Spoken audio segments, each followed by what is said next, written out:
A ideia dessa série de vídeos será extrair do apanhado de análises apenas uma fase do jogo, um momento, uma ideia, um padrão de jogadas ou um conceito que eu achei destacável entre tudo que vi. Esse é o meu ciclo de estudos da bola.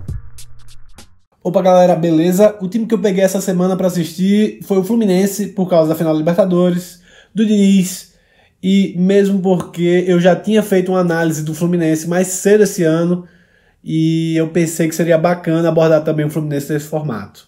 Na pauta de jogos eu decidi colocar a ida e a volta da semifinal da Libertadores e a própria final contra o Boca como referência principal, porém eu acabei assistindo também os jogos contra o Galo e o Bahia, que o Fluminense entrou com um time misto e reserva, respectivamente, de forma que os jogos da Libertadores passam a ser uma referência mais importante e mais interessante mesmo dos padrões e do time principal do Fluminense.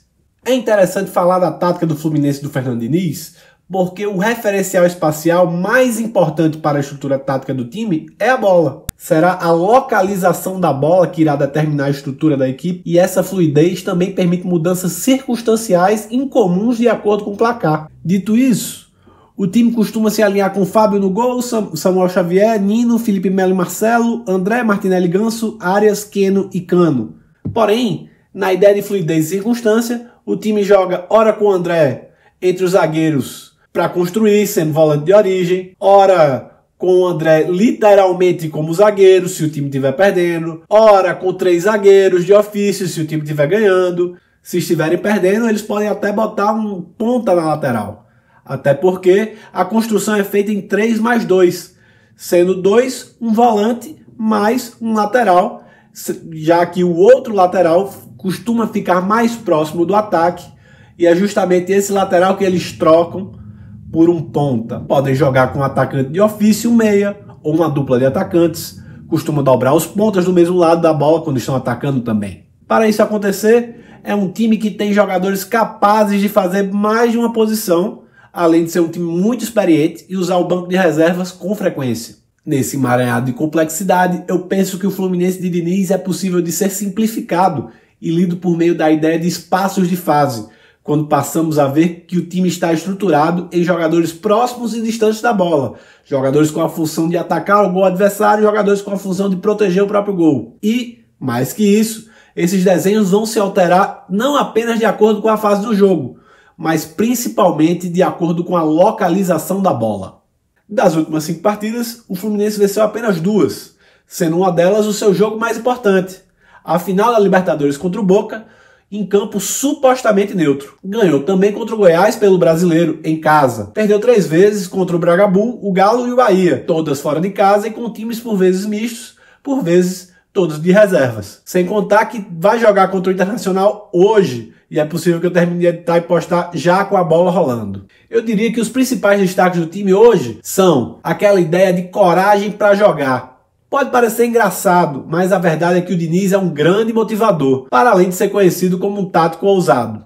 Na minha opinião, inclusive, o Diniz não é precisamente um teórico, principalmente porque ele não é um obcecado em defender o seu modelo e a sua teoria. Nas palavras do lateral Guga, recentemente no Charla Podcast, o Diniz trabalha a saída de bola e tal, mas o que ele preza é a coragem. Ele tira o seu medo de jogar e de errar. O ponto destacado desse vídeo é a bola como referencial espacial. Ao contrário do padrão de referencial estático de zonas de campo, mais comum no futebol, o time do Diniz joga com a bola como seu principal referencial posicional. Se eu brinquei no vídeo do Leverkusen ao dizer que se o futebol fosse inventado na Alemanha, o nome seria algo como jogo de controle de espaço, aqui estaríamos falando convictamente de futebol, de pé na bola, da bola como referencial espacial mais relevante para o jogo. Outro ponto é a capacidade de estimular individualidades relacionadas à bola. Aqui é possível conferir um sentido sobre o processo de aprendizagem do jogo no Brasil, em que a nossa lembrança mais antiga é aquele para o ímpar, em que fomos ensinados a escolher o melhor, e não o mais rápido, e não o mais forte, e não o ambidestro, e não o mais alto, e não o que jogue mais de uma posição, e não os complementares, nada disso. Apenas o melhor individualmente. Essa é a nossa mentalidade primária, escolher o melhor e a individualidade. E o time é montado evidenciando essas individualidades. Individualidades com a bola, como é feito com o Cano, com o Ganso, com o Marcelo, e em que o momento principal da qualidade deles é o momento que eles tocam na bola. E no fim das contas, essa capacidade de estímulo individual não deixa de ser uma combinação entre aquela ideia de coragem para jogar e de ter a bola como referencial espacial para a estrutura tática do time. Eu quero tratar os espaços de fase como uma perspectiva de interpretação do jogo, que, embora mais relacionada pelo senso comum com a ideia de jogo de posição, pois foi algo idealizado pelo setor de metodologia do Barcelona, eu acho que é possível ler bem o Fluminense do Diniz a partir dessas lentes. Até porque, entre os critérios definidores dos espaços de fase, a zona da bola aparece como aspecto primário e se soma aos outros aspectos, como a localização dos jogadores, a perfilação dos jogadores, até porque o posicionamento é a localização mais a perfilação, a trajetória dos elementos, a individualidade dos jogadores e a combinação entre eles. Todos esses aspectos são, na realidade, apurados em qualquer equipe, mas que, na minha opinião, são bem explorados na estrutura do Fluminense do Diniz. A perspectiva criada pelo Paco Cerulho, e mais divulgada aqui no Brasil pelo livro do Agustín Peraita, é a seguinte: a cada instante de jogo, a cada frame, a cada fotograma, será gerada uma oportunidade de análise circunstancial distinta e que irá definir o instante posterior de acordo com esses critérios, que serão interpretados de acordo com diferentes referenciais espaciais definidos pela localização da bola, sendo esses referenciais a zona de intervenção direta, a zona de ajuda mútua e a zona de cooperação. E o jogo é jogado de forma a preparar uma circunstância seguinte, que seja favorável ao objetivo do time, tendo como referência então os jogadores na bola, os jogadores próximos e os jogadores distantes, e sendo essas circunstâncias favoráveis, aquelas vantagens que tanto falam, vantagem posicional, vantagem qualitativa, etc. E mais, você pode enxergar nitidamente as vantagens coletivas sem necessariamente precisar dos espaços de fase. Mas o ensinamento dessa perspectiva é que as vantagens são, antes de mais nada, circunstanciais. O que eu quero deixar claro também é que não é que o Fluminense utilize isso necessariamente como um estilo de jogo. O Diniz não chega na pré-seleção e fala: "Ei galera, espaço de ajuda mútua hoje, hein?" Os espaços de fase são apenas uma lente de leitura que pode ser aplicada a partir de qualquer partida, pois em todos os lances haverá jogadores próximos e distantes. Qualquer lance poderá denotar uma vantagem posicional ou numérica. Não é exatamente isso que o Diniz chega e fala: "Ó, galera, espaço de fase tem nada a ver." Inclusive no mesmo lance, a mesma estratégia é elegível por meio de outras lentes. O meu ponto é que, como eu espero ficar claro no trecho do React, o Fluminense do Diniz é didático para compreender essa lente de espaço de fase. E a ideia de espaço de fase vai ficar clara justamente na fase de preparação de jogadas, ou fase de criação. Principalmente porque os dois primeiros padrões estão relacionados com a concentração de jogadores próximos da bola na lateral do campo ofensivo. Com essa estrutura, o Fluminense pode tentar atacar a linha de fundo para cruzar, ou pode fazer o balanço da bola de forma rápida para o jogador aberto do lado oposto receber sozinho e cruzar. Percebam que não é essa zona que é importante em si, não é isso. O importante é a bola e principalmente a interação do Fluminense de atrair a marcação para aquele ponto e, feito isso, avançar rapidamente para uma zona mais favorável para cruzar ou finalizar. O futebol bem jogado é um jogo de enganação, de quem vai ceder determinados estímulos primeiro e quem vai conseguir alcançar vantagens circunstanciais. Inclusive é possível deixar evidente a frequência desse padrão quando a gente olha para o mapa dos pontos de chegada dos passes de superação da primeira pressão. Ou seja, onde o Fluminense parte para iniciar essa fase de preparação de jogadas. Outra possibilidade é o ataque rápido e o contra-ataque rápido, impulsionados por uma tentativa de jogo direto, quase sempre na busca do corredor externo para cruzar. Mas, mesmo nessas tentativas de jogo direto, o Fluminense, por vezes, consegue também se beneficiar da atração da marcação adversária para o meio dessa concentração de jogadores próximos da bola. E agora, bora para a análise de vídeo. Eu me enrolei um pouco para gravar esse trecho do vídeo. Ontem o Fluminense já empatou com o Inter pelo Brasileiro, porém esses lances são dos jogos da Libertadores. Para a primeira jogada aqui do jogo de ida contra o Inter pela Libertadores, eu decidi pegar um corte um pouco mais longo desde a construção. em que é possível observar o Fluminense superando a primeira pressão, buscando justamente esta zona do campo.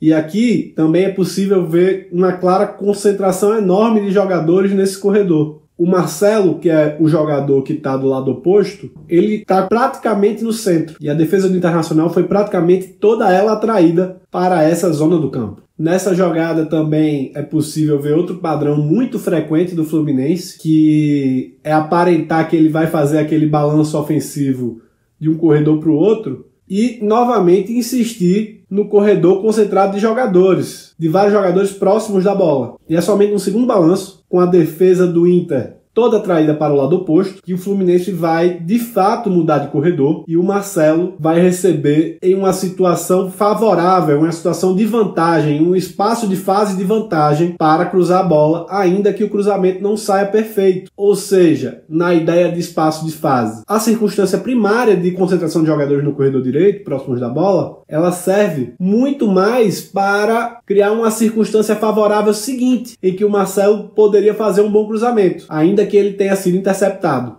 Nessa outra jogada é possível ver que o Fluminense ataca com 8 jogadores no campo de ataque, porém 6 do mesmo lado e 2 do lado oposto, com o Samuel Xavier livre para receber a virada de jogo do Marcelo. Ou seja, a primeira circunstância, o primeiro espaço de fase, proporciona uma circunstância favorável seguinte, em que o Samuel Xavier consegue dominar a bola na área para cruzar com relativo espaço e relativa vantagem. E a jogada é concluída com um cruzamento ruim do Samuel Xavier, porque a trajetória da bola não é boa o suficiente para encontrar um bom perfilamento corporal, um bom posicionamento do Arias. E ele chuta de qualquer jeito e o chute é bloqueado. Vamos agora para o jogo de volta, contra o Internacional pela Libertadores. E essa jogada que eu separei, ainda que ela não dê nada, é interessante como a partir dela é possível observar essa concentração de jogadores, esse arrasto inclusive da marcação adversária, por essa perspectiva do Fluminense se estruturar de acordo com a zona da bola. Ainda que, novamente, a jogada não tenha dado em nada. Nessa jogada é possível identificar o acerto da defesa do Internacional, porque ainda que no início da jogada ela tenha sido atraída para a zona da bola e que o Cano tenha se posicionado para receber numa circunstância que ele receba a bola livre, a defesa do Internacional consegue se postar para defender uma área estratégica, que a gente chama de funil. Nessa jogada a gente consegue identificar o Fluminense desde o início da sua chegada ao campo ofensivo com a concentração de jogadores na zona da bola, atraindo a marcação do Internacional e criando uma circunstância para que, no momento seguinte, haja uma circunstância favorável. Ainda que a decisão do jogador do Fluminense não tenha sido a melhor. Ele decide jogar no João Kennedy, ao invés de jogar em todo esse espaço livre, já que a defesa do Inter tinha sido atraída para um dos corredores. No final da jogada é possível ver até o jogador abrindo os braços e se lamentando.